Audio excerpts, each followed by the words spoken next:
Bapak Ibu Saudara yang kekasih di dalam Yesus Kristus, Shalom. Apa kabar semuanya? Saya sungguh percaya bahwa kita semua di dalam keadaan yang baik.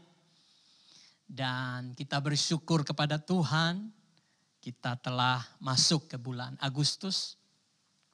Dan ini adalah minggu pertama di bulan Agustus.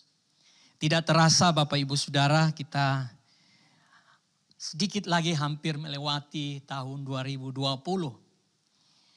Dan kita tahu bahwa selama beberapa bulan ini kita mengalami ujian yang cukup berat.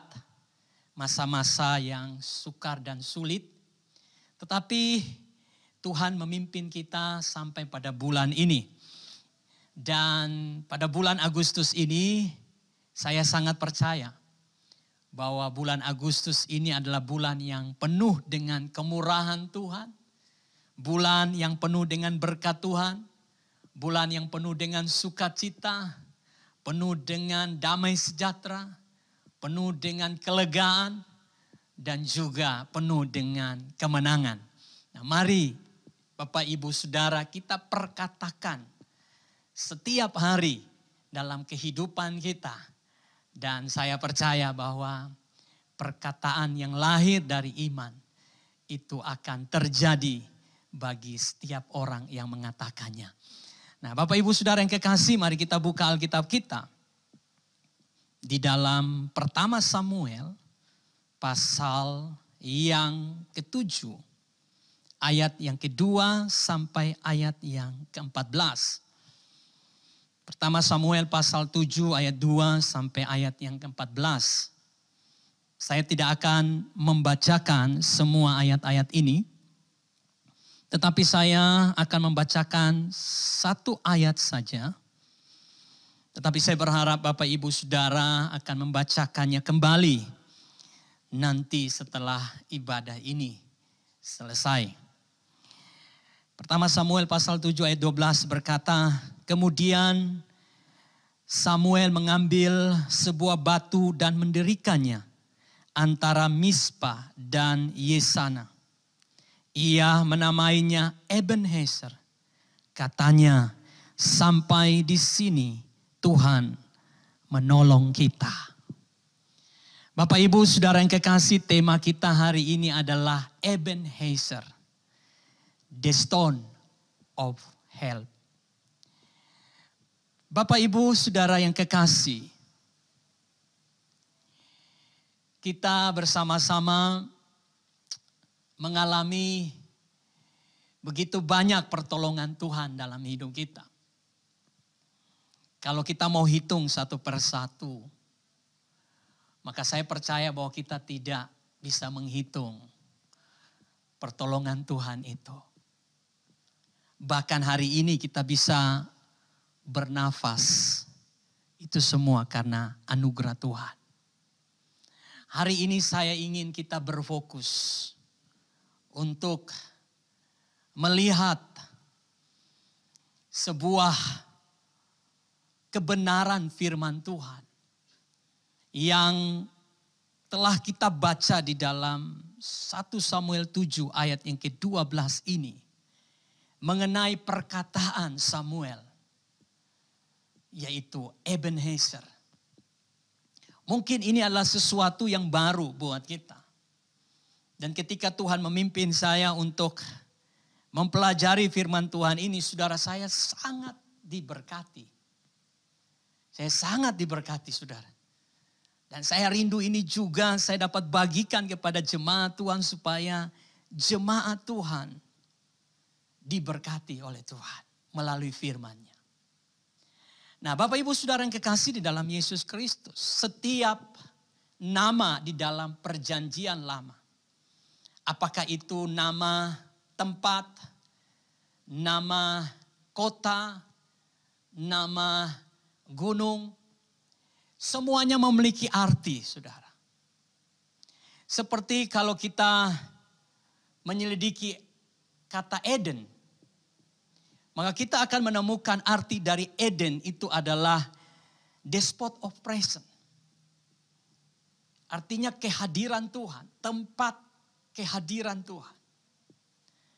Dan kalau kita kemudian melihat suatu tempat yang namanya Betel, maka Betel itu artinya rumah Tuhan.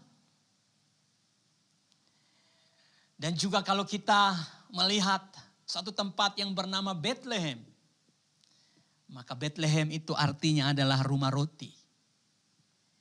Nah, saudaraku yang kekasih di dalam Yesus Kristus, di dalam ayat 12 ini, Samuel mengambil sebuah batu dan mendirikannya antara Mispa dan Yesana. Dan kemudian Samuel menamakan tuguh atau batu peringatan itu dengan nama Ebenezer. Nah, saudaraku, apa arti Ebenezer?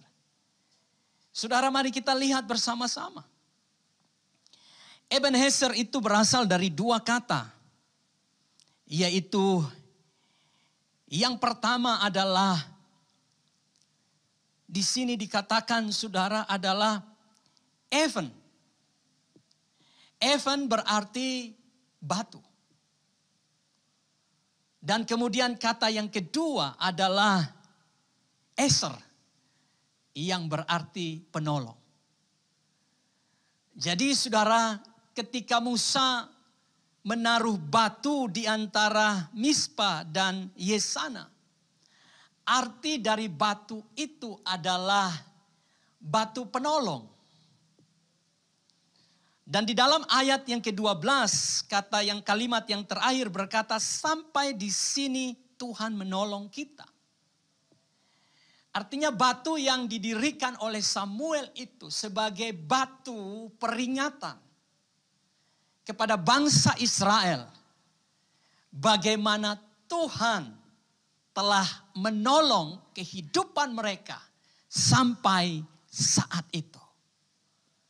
Nah, saudaraku yang kekasih di dalam Yesus, tentunya kita bertanya, mengapa sampai Samuel harus menamakan tuguh itu atau batu yang didirikan itu Ebenezer. Mari kita lihat latar belakang dari kisah ini. Nah, saudara, kalau kita baca di dalam ayat yang kedua dari pasal 7, kita menemukan bahwa selama 20 tahun bangsa Israel berada pada jajahan bangsa Filistin. Artinya Bapak Ibu Saudara bahwa bangsa Israel selama 20 tahun mereka tidak menang terhadap bangsa Filistin. Mereka dijajah, mereka diperbudak oleh bangsa Filistin.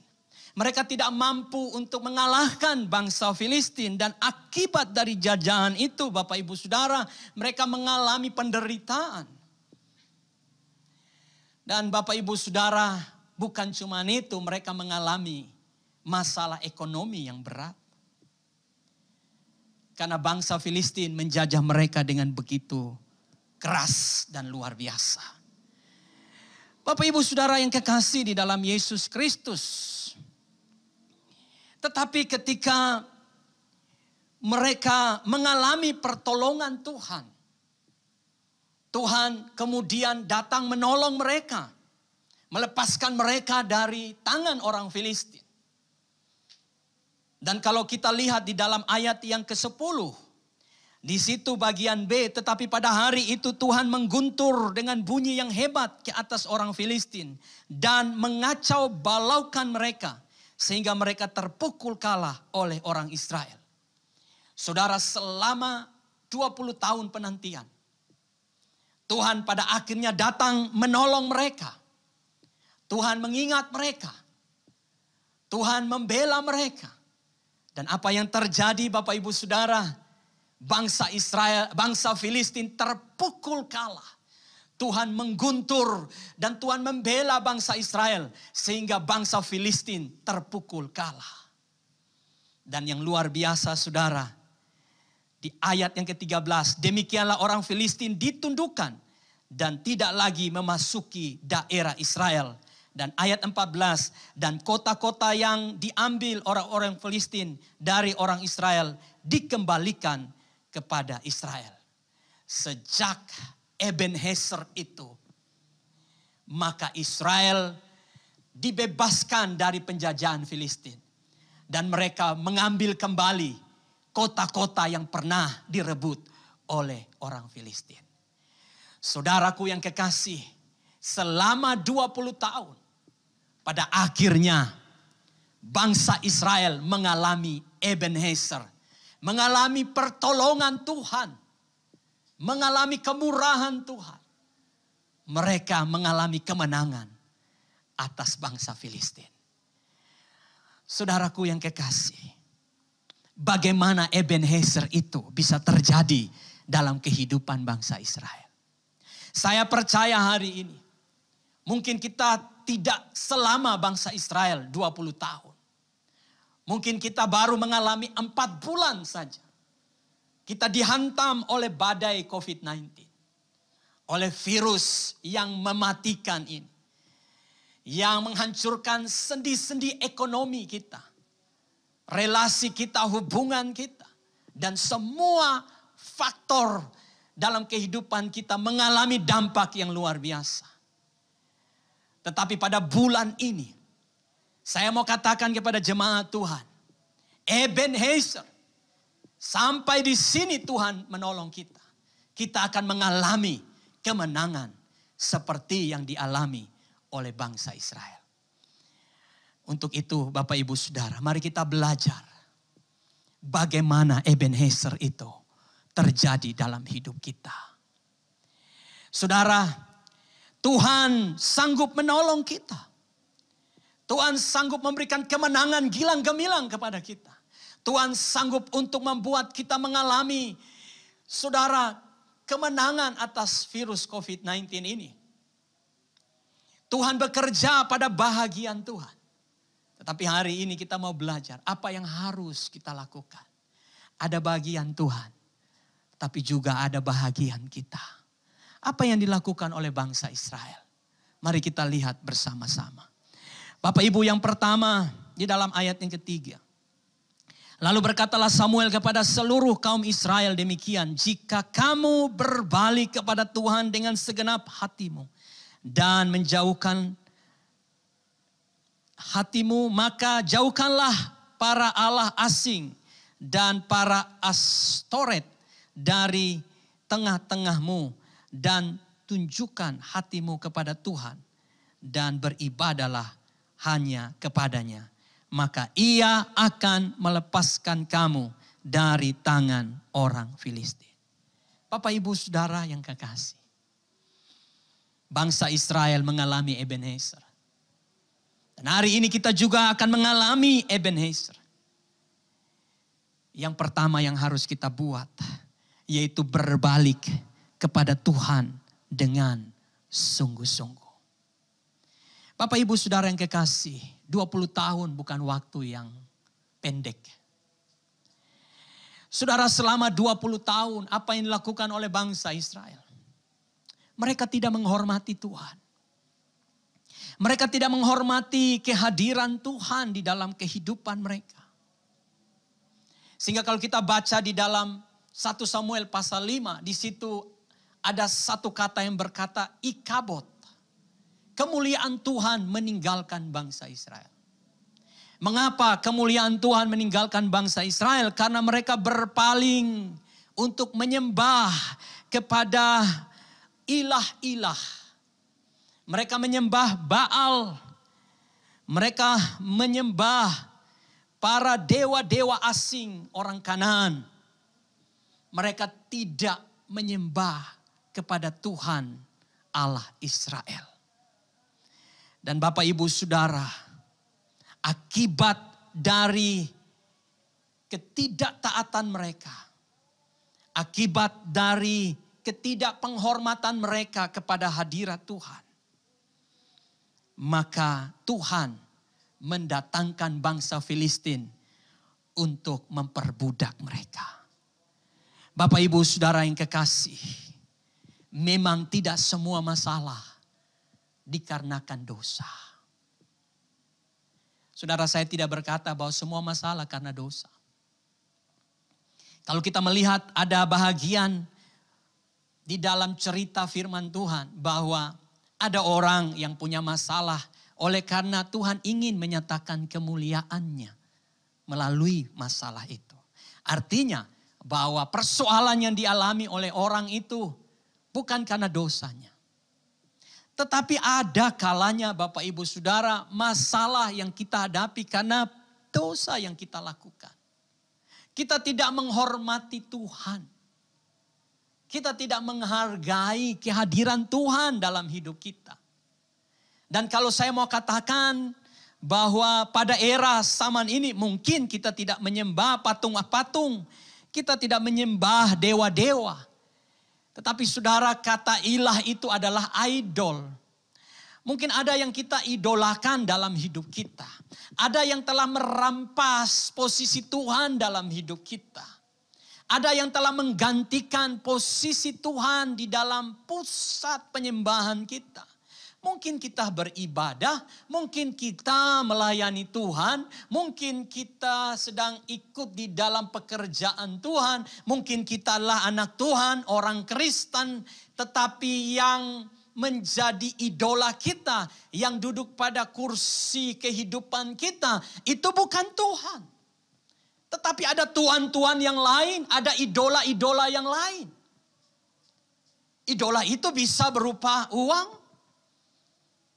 Uang telah menggantikan posisi Tuhan dalam hidup kita. Mungkin idola kita itu adalah pekerjaan kita. Pekerjaan kita lebih mendominasi hidup kita daripada Tuhan. Mungkin itu hobi kita. Hobi kita lebih mendominasi kehidupan kita daripada Tuhan. Saudara, bisa saja banyak ilah-ilah itu ada dalam hidup kita. Kita tidak menyembah mereka. Tetapi ketika itu lebih mengontrol kehidupan kita. Maka saudara, itu sudah nyata bahwa bukan Tuhan yang mengontrol hidupmu. Dan saudaraku yang kekasih. Firman Tuhan katakan, berbalik kepada Tuhan dengan sungguh-sungguh. Bangsa Israel berbalik kepada Tuhan. Dan saudara, tindakan berbalik kepada Tuhan ini saudara ditunjukkan dengan mereka membuang dan meninggalkan ilah-ilah asing yang menguasai mereka. Hari ini Bapak Ibu Saudara, COVID-19 mengajarkan kita untuk kita kembali melihat hidup kita. Apakah Tuhan menjadi prioritas dalam hidup kita? Apakah Tuhan yang mengontrol dan menguasai hidup kita? Apakah Tuhan yang mendapat tempat yang pertama di hidup kita? Atau ilah-ilah asing itu? Atau idola-idola asing itu? Saudara, Tuhan itu cemburu. Kecemburuan Tuhan bukan seperti manusia yang cemburu seperti kita. Tetapi kecemburuan Tuhan ketika kita mulai menyimpang dan kita mulai berpaling kepada idola-idola lain. Kita mulai mengandalkan hal-hal yang lain lebih daripada Tuhan. Saudaraku yang kekasih di dalam Yesus Kristus. Hari ini mari kita membuang dan meninggalkan ilah-ilah itu. Dan mari kita beribadah dengan sungguh-sungguh kepada Tuhan. Dan kita mengambil komitmen untuk bertobat. Saudara, ini dilakukan oleh bangsa Israel. Bapak Ibu Saudara yang kekasih di dalam Yesus Kristus. Ketika saudara berbalik kepada Tuhan dengan sungguh-sungguh, maka akan terjadi Ebenezer dalam hidupmu. Akan terjadi pemulihan dalam hidupmu. Pemulihan itu akan terjadi pertama-tama dalam hidup rohanimu. Hari ini saya sebagai gembala ingin membakar semangat kita. Mari saudara, roh kita harus bangkit. Hubungan dengan Tuhan harus diperbaharui. Jam-jam doa kita harus tingkatkan. Perenungan firman Tuhan harus semakin hari semakin diperbanyak. Mengapa saudara? Karena tantangan pada masa depan tidak akan lebih mudah Bapak Ibu Saudara. Kita sudah masuk ke dalam permulaan akhir zaman. Tantangan semakin berat. Ujian semakin berat. Di tengah-tengah situasi itu mari kita berbalik kepada Tuhan dengan sungguh-sungguh. Yang kedua Bapak Ibu Saudara, ayat yang ke-8. 1 Samuel 7 ayat ke-8. Lalu kata orang Israel kepada Samuel, janganlah berhenti berseru bagi kami kepada Tuhan, Allah kita, supaya ia menyelamatkan kami dari tangan orang Filistin itu. Sesudah itu Samuel mengambil seekor anak domba yang menyusu, lalu mempersembahkan seluruhnya kepada Tuhan sebagai korban bakaran. Dan ketika Samuel berseru kepada Tuhan bagi orang Israel, maka Tuhan menjawab dia. Bagaimana Ebenezer dapat terjadi dalam hidup kita? Yang kedua adalah menghormati pemimpin rohanimu. Bapak Ibu Saudara, 20 tahun bangsa Israel tidak mau mendengarkan Samuel sebagai nabi Tuhan. Samuel datang dengan perintah Tuhan. Samuel datang dengan Taurat Tuhan. Samuel datang dengan firman Tuhan. Tetapi bangsa Israel lebih tahu daripada Samuel. Mereka lebih pintar dari Samuel. Mereka mengacukan semua firman yang Samuel sampaikan. Bahkan mereka tidak mendengarkan apa kata Nabi Tuhan. Dalam hal ini adalah pemimpin rohani mereka. Saudara, ketika saya dipanggil Tuhan untuk menjadi hamba Tuhan, saya ingat sekali apa kata almarhum ayah saya. Waktu itu saya semester kedua. Ketika saya masuk tahun 1998, kalau tidak salah tahun 2000. Ketika ayah saya, almarhum ayah saya menelpon saya, dia berkata, Adi, kepada siapa Tuhan menuntunmu untuk dipimpin, maka engkau harus mentaati pimpinan yang Tuhan tempatkan di atasmu. Saya kaget ketika ayah saya ngomong seperti ini. Lalu saya bertanya kepada dia, Papa, kalau pemimpin saya salah, apakah saya harus taat? Dia katakan bahwa kesalahan pemimpin adalah urusan Tuhan, bukan urusanmu. Engkau tidak punya hak untuk menghakimi dia. Engkau tidak punya hak untuk mendakwa dia. Engkau tidak punya hak untuk mencelah dia. Engkau tugasnya adalah mengatakan yang sebenarnya kepada pemimpinmu. Dan saudara, saya belajar hal itu. Dan memang sulit. Tetapi pada akhirnya saudara, saya semakin mengerti bahwa ada berkat Tuhan. Ada Ebenezer yang terjadi dalam hidup kita. Ketika kita menghormati pemimpin kita. Dan Bapak Ibu Saudara yang kekasih di dalam Yesus Kristus. Di dalam ayat yang ke-8 ini bangsa Israel akhirnya sadar bahwa selama ini mereka tidak hormat kepada Samuel. Mereka tidak dengar-dengar kepada Samuel. Mereka acuh tak acuh terhadap Samuel. Tetapi sampai pada waktunya mereka sadar dan mereka datang kepada Samuel dan mereka berkata, Samuel, berdoalah untuk kami supaya kami diselamatkan oleh Tuhan. Dan apa yang terjadi ketika Samuel berdoa untuk mereka, Tuhan menjawab doa Samuel. Saudara, seorang pemimpin yang Tuhan tempatkan dalam hidupmu, itu bukan kebetulan. Ada rencana Tuhan di sana, Bapak Ibu Saudara. Ada rencana Tuhan. Pemimpin rohani bisa saja kakak rohani. Bisa saja koordinator di dalam sebuah komisi. Bisa saja seorang gembala yang Tuhan tempatkan untuk menggembalakan kehidupanmu secara rohani. Bisa saja itu adalah kepala rumah tangga. Bisa saja itu adalah pemimpin di perusahaan di mana engkau berada. Bapak Ibu Saudara, ketika Tuhan menempatkan pemimpin rohani dalam hidup kita, itu bukan hal yang kebetulan. Tuhan sudah panggil dia. Tuhan sudah gembleng dia, Tuhan sudah ajar dia, Tuhan sudah bentuk dia. Dan pada akhirnya Tuhan angkat dia menjadi pemimpin atas hidupmu. Itu berarti Tuhan percaya kepada dia. Nah saudara, bagaimana kita yang dipimpin tidak percaya kepada dia, sedangkan Tuhan percaya kepada dia. Banyak kali berkat tidak turun dalam hidup kita, tak kala kita mulai tidak hormat kepada pemimpin. Ketika kita merasa diri bahwa kita mampu berjalan sendiri. Ketika domba merasa mampu berjalan sendiri, maka hanya ada dua kemungkinan. Yang pertama, Bapak Ibu Saudara, dengar baik, dia bisa tersesat. Yang kedua, dia bisa diterkam oleh serigala atau binatang buas.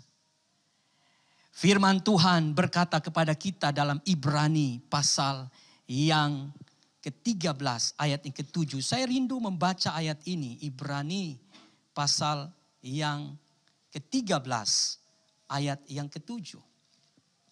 Firman Tuhan datang kepada kita. Di sini firman Tuhan berkata, ingatlah akan pemimpin-pemimpin kamu yang menyampaikan firman Allah kepadamu. Perhatikanlah akhir hidup dan contohilah iman mereka. Saudaraku yang kekasih di dalam Yesus Kristus. Kemudian ayat yang ke-17. Taatilah pemimpin-pemimpinmu dan tunduklah kepada mereka.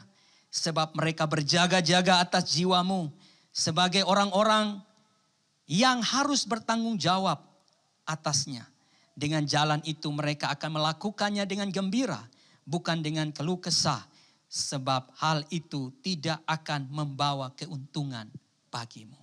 Saudara, firman Tuhan dengan tegas berkata, taatilah dan tunduklah kepada mereka yang memimpin kehidupanmu. Sebab apa? Mereka berjaga-jaga terhadap jiwamu. Mereka berdoa. Saudara, mereka membangun hidupmu melalui firman Tuhan. Saya percaya bahwa seorang pemimpin rohani tidak pernah memimpin umat yang dipimpinnya kepada jalan yang salah. Saudara, kalau ada yang salah dari seorang pemimpin, kita harus tahu bahwa itu adalah sisi manusianya. Pemimpin tidak lepas dari kelemahan. Pemimpin tidak lepas dari celah. Pemimpin tidak lepas dari kesalahan. Sebab dia adalah manusia biasa. Bukankah Daud pernah berbuat salah? Bukankah Abraham pernah buat salah? Dan saudara, semua pemimpin-pemimpin rohani di dalam firman Tuhan, Alkitab dengan jelas mereka berkata bahwa mereka juga punya kesalahan. Tetapi saudara, kesalahan mereka bukan dasar untuk kita menghakimi mereka. Untuk kita tidak hormat kepada mereka. Sebab kesalahan mereka itu adalah cara bagaimana Tuhan akan membentuk kehidupan mereka. Tuhan yang akan menegur mereka. Tuhan yang akan memproses mereka. Kita sebagai orang yang dipimpin, mari kita berdoa. Kita mendukung pemimpin kita. Dan saudara, firman Tuhan katakan bahwa minyak itu selalu mengalir dari kepala Harun. Mengalir ke janggut dan ke jubahnya. Minyak itu tidak pernah mengalir dari ujung jubah daripada Harun. Tapi mengalir dari kepala. Embun itu tidak pernah mengalir dari bukit-bukit Sion.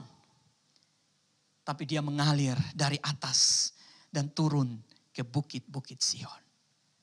Saudara, berkat Tuhan selalu Tuhan curahkan mulai dari pemimpin sampai kepada orang-orang yang dipimpin.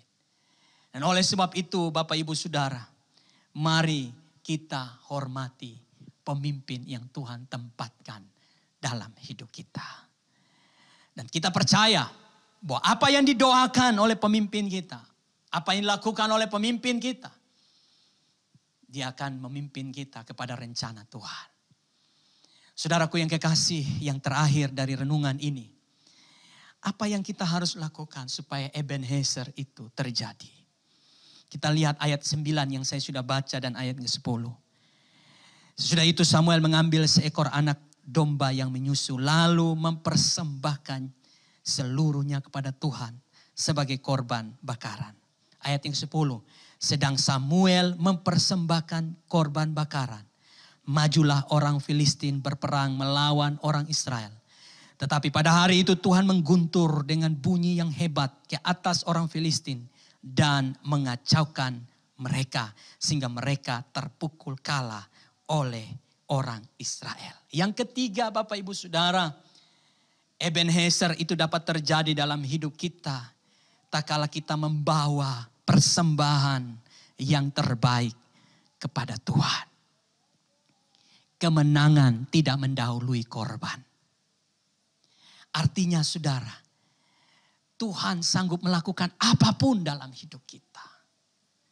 Tetapi Dia merindukan agar kita menyenangkan hati Tuhan dengan apa yang kita miliki. Dan saudara lihat di ayat 8, ayat 9 dan ayat 10. Samuel mengambil korban persembahan dan dipersembahkan kepada Tuhan. Dan waktu korban persembahan itu naik dari kehidupan yang berbalik kepada Tuhan, dari kehidupan yang menghormati pemimpin rohani. Apa yang terjadi dengan korban itu? Tuhan tersentuh dengan korban itu.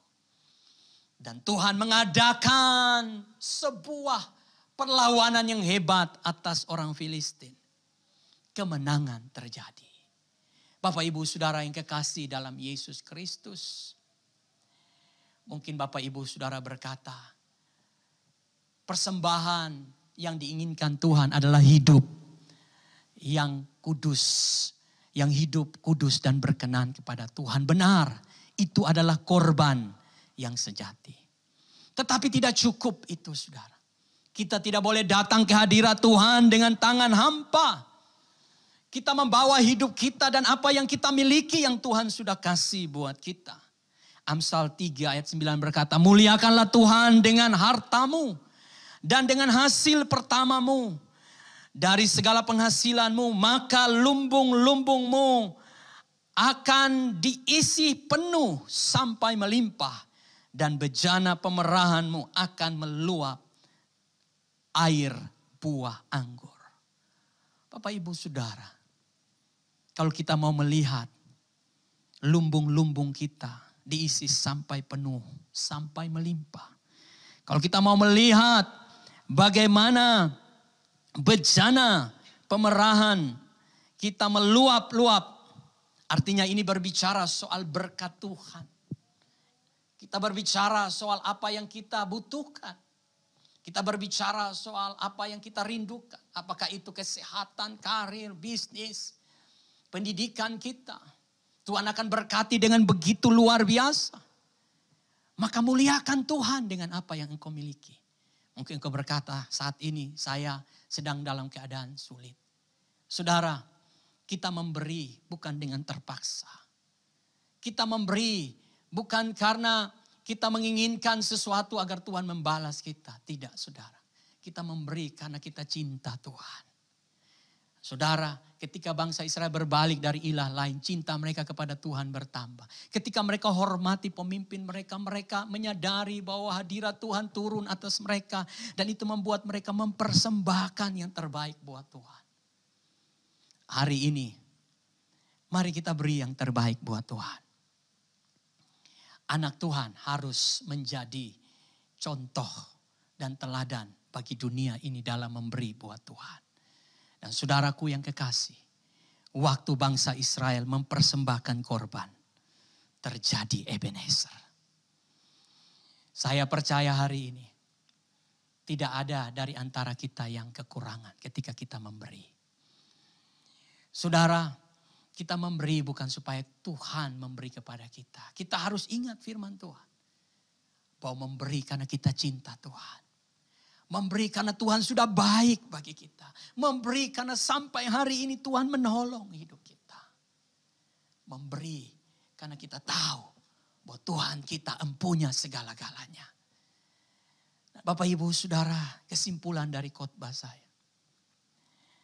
Sampai hari ini Tuhan menolong kita. Dan tidak berhenti hari ini. Tapi Dia akan terus menolong kita. Dia akan terus bekerja untuk memberkati kehidupan kita. Mari kita berbalik kepada Tuhan dengan sungguh-sungguh. Mari kita hormati pemimpin rohani yang Tuhan tempatkan atas hidup kita. Dan muliakanlah Tuhan. Senangkanlah Tuhan dengan hidupmu. Dan dengan persembahan hartamu kepada Tuhan. Apa yang Tuhan percayakan kepadamu. Berikan yang terbaik buat Tuhan. Maka Ebenezer, sampai di sini Tuhan menolong kita. Terjadi dalam hidupmu. Kiranya firman Tuhan memberkati kita. Haleluya. Mari kita berdoa. Bapa di dalam sorga, kami sungguh bersyukur untuk kebenaran firman-Mu. Mari koreksi hidup kami. Jika selama ini ada ilah-ilah lain dalam hidup kami, kami mendoakan Tuhan. Oh Yesus. Kami berpikir bahwa dengan hal itu tidak membuat Tuhan cemburu. Tapi Engkau Tuhan yang cemburu. Kalau kami manusia saja cemburu ketika melihat pasangan kami berpaling kepada orang lain. Bukankah Engkau Tuhan yang begitu mencintai kami dan telah mati buat kami? Bukankah Engkau menginginkan kami? Engkau mengasihi kami. Engkau cemburu kepada kami yang telah mengidolakan hal-hal yang lain daripada Tuhan. Kami mau berbalik kepada Engkau Tuhan hari ini. Kami mau mencintai Engkau di atas segala-galanya. Ajar kami Tuhan untuk menghormati pemimpin kami. Siapapun yang Tuhan panggil, tempatkan dalam hidup kami. Apakah suami kami, pemimpin di perusahaan, pemimpin dalam komisi, di dalam gereja. Apakah itu gembala kami, atau siapapun yang Tuhan tempatkan. Ajar kami Tuhan untuk menghormati, mendengarkan apa yang Tuhan bicara melalui hidupnya. Sebab kami tahu, tidak kebetulan Tuhan panggil dia. Untuk Tuhan tempatkan untuk membimbing kami. Dan biarlah hari ini Tuhan kami tidak menjadi orang Kristen yang pelit. Kami tidak menjadi orang Kristen yang menjaga harta kekayaan kami dengan begitu luar biasa. Sehingga kami tidak mau untuk memuliakan Tuhan. Sebab kami tahu Tuhan bahwa semua berasal daripada-Mu. Berikanlah kemurahan dalam hati kami. Sebab kemenangan tidak mendahului korban. Ajar kami untuk bermurah hati Tuhan kepada Engkau. Agar Ebenezer itu terjadi. Hamba berdoa, berkati umat-Mu. Biarlah Ebenezer sampai di sini Tuhan menolong. Akan terjadi atas umat Tuhan. Dipulihkanlah ekonomi umat Tuhan. Dipulihkanlah kerohanian umat Tuhan. Dipulihkanlah kesehatan. Dipulihkanlah keluarga. Dipulihkanlah pelayanan. Dipulihkanlah studi umat Tuhan. Di dalam nama Yesus itu terjadi. Terima kasih Tuhan. Tuhan sungguh baik. Biarlah firman-Mu hidup dalam hidup kami. Terima kasih Tuhan. Ini doa kami. Di dalam nama Yesus kami berdoa. Haleluya. Amin.